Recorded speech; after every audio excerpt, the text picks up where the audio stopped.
Hello friends, welcome back to Sharbat kitchen. நான் கார்த்திகா முத்து. இன்னைக்கு restaurant ஸ்டைலில் ஒரு சூப்பரான மஷ்ரூம் கிரேவி எப்படி பண்ணுறதுன்னு பார்க்கலாம். இந்த மஷ்ரூம் கிரேவி கூட இட்லி, தோசை, சப்பாத்தி, பரோட்டா, நான் எல்லாத்துக்கூடையும் ரொம்ப சூப்பராக இருக்குங்க. இந்த மஷ்ரூம் கிரேவியை ஒரு 10லேருந்து 15 நிமிஷத்துக்குள்ளே சீக்கிரமாக பண்ணிடலாங்க. இப்போ வாங்க ரெஸ்டாரண்ட் ஸ்டைலில் ஒரு சூப்பரான மஷ்ரூம் கிரேவி பண்ணலாம்.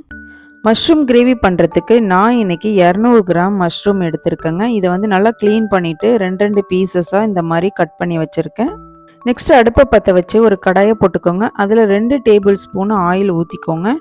ஆயில் நல்லா சூடானதுக்கப்புறம் 2 துண்டு பட்டை, 4 கிராம்பு, 2 ஏலக்காய் இது எல்லாத்தையும் போட்டு நல்லா பொரிச்சிருங்க. இது எல்லாம் நல்லா பொரிஞ்சதுக்கப்புறம் 2 மீடியம் சைஸ் வெங்காயத்தை நல்லா ஃபைனாக சாப் பண்ணி போட்டுக்கோங்க.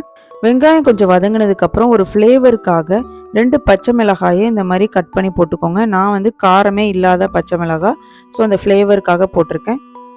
நெக்ஸ்ட்டு 1 ஸ்பூன் இஞ்சி பூண்டு பேஸ்ட்டையும் போட்டு நல்லா வதக்கிக்கோங்க. இப்போ இஞ்சி பூண்டோட பச்சை வாசம்லாம் போயிடுச்சுங்க. இந்த ஸ்டேஜில் 2 மீடியம் சைஸு தக்காளி பழத்தை கட் பண்ணி போட்டுக்கோங்க. தக்காளி நல்லா மசிகிற அளவுக்கு நல்லா வதக்கி விட்டுருங்க. தக்காளி நல்லா மசிஞ்சதுக்கப்புறம் மசாலாலாம் ஆட் பண்ணிடலாம். இப்போ தேவையான அளவுக்கு உப்பு, 1/4 ஸ்பூன் மஞ்சள் தூள், 1 ஸ்பூன் மிளகாய்த்தூள், 1 ஸ்பூன் மல்லித்தூள், 1/4 ஸ்பூன் கரம் மசாலா. மஷ்ரூம் கிரேவிக்கு இன்னும் கொஞ்சம் டேஸ்ட் கொடுக்கறதுக்காக 1 ஸ்பூன் கஸ்தூரி மெத்தியை கையால் இந்த மாதிரி நல்லா கசக்கி விட்டு போட்டுக்கோங்க. ஸோ இந்த ரெஸ்டாரண்ட் ஸ்டைலில் இந்த கிரேவிக்கு நல்லா ஒரு டேஸ்ட் கொடுக்குறதே இந்த கஸ்தூரி மெத்தி தான். இந்த மசாலாலாம் நல்லா எண்ணெயிலே வதக்கி விட்டுருங்க. இப்போ மசாலாலாம் நல்லா குக் ஆகிடுச்சுங்க. இந்த ஸ்டேஜில் கட் பண்ணி வச்சிருந்த மஷ்ரூமை சேர்த்து நல்லா மிக்ஸ் பண்ணி விட்ருங்க.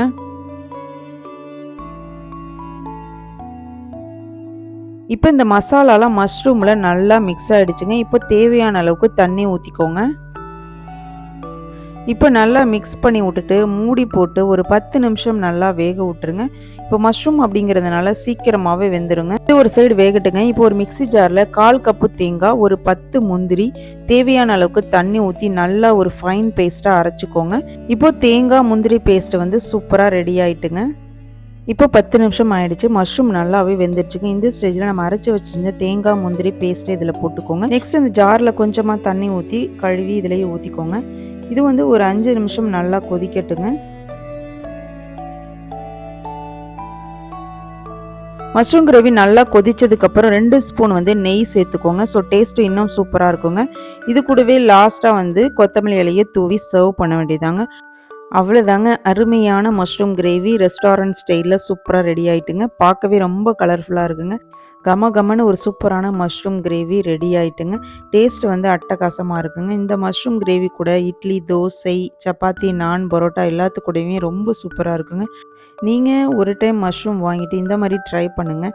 உங்களுக்கு இந்த வீடியோ பிடிச்சிச்சு அப்படின்னா ஒரு லைக் பண்ணிவிட்டு உங்களோட ஃப்ரெண்ட்ஸ் அண்ட் ஃபேமிலிக்கு ஷேர் பண்ணுங்கள். நாளைக்கு ஒரு இன்ட்ரெஸ்டான ரெசிபியோட நான் உங்களை மீட் பண்ணுறேன். தேங்க்யூ ஃபார் வாட்சிங்.